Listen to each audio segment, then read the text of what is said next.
এখন হইল আল্লাহ তাআলা বলেন আমি দয়ার কারণে মায়ার কারণে গোটা সৃষ্টি পরিচালনা করছি, অনুগত অবাধ্য মানুক বা না মানুক সকলকে।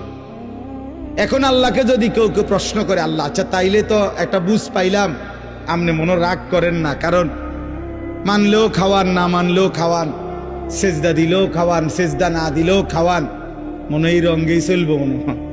আল্লাহ কয় না, আরেকটা আয়াত রয়েছে তো, মালিকি ইয়াউমিদ্দিন, আমি বিচার দিবসের মালিক। আমি আদর করতে যেমন জানি, আমি শাস্তি দিতেও জানি।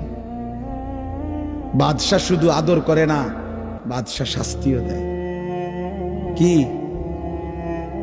অতএব মালিকি ইয়াউমিদ্দিন, আল্লাহ বলেন আমি বিচার দিবসের মালিক। অর্থাৎ আজ আমি যা দিলাম, আগামী দিন আখিরাতে আমি তার সবকিছুর হিসাব নেব। একটা জাররা জাররা, বিন্দু বিন্দু, একটা নিঃশ্বাস, চোখের একটা পলক, খাবারের একটা লোকমা, পানির এক ঢোক আমার দেওয়া, আমি আবার হিসাব নেব।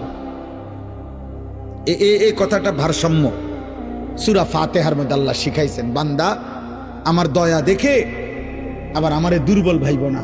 আমি মালিক, আমি বাদশাহ, আমি রাজাধিরাজ, আমি জব্বার, আমি কাহ্হার। আমার দয়া মায়া দেখে কি করো না, তুমি আমার নাফরমানি করো না, আমি আখিরাতে হিসাব। তাইলে কথা কি দাঁড়াইলো? আল্লাহ আমাদেরকে সব দিছেন দুনিয়াতে, আবার আল্লাহ সবকিছুর কি নিবেন? কথা বলেন না। নবীজি বলছেন, ওমর একদিন, ওমর রাদিয়াল্লাহু তাআলা 3 দিন ক্ষুধার্ত থেকে 2টা খেজুর আর 1 ডোক পানি পান করছে।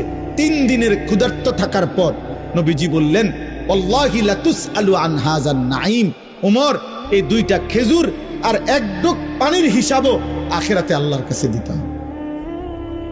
এই জন্য আল্লাহ তাআলা এটা ব্যালেন্স করে দিছে, বান্দা আজ দুনিয়া ভোগ করো, আগামী দিন আখিরাতে হিসাব দিও।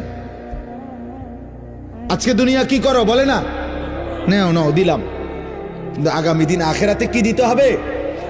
এবার অতএব যদি এটা বুঝে থাকো বান্দা, অতএব শেষ কথা হলো ইয়াকা না'বুদু ওয়া ইয়াকা নাস্তাঈন।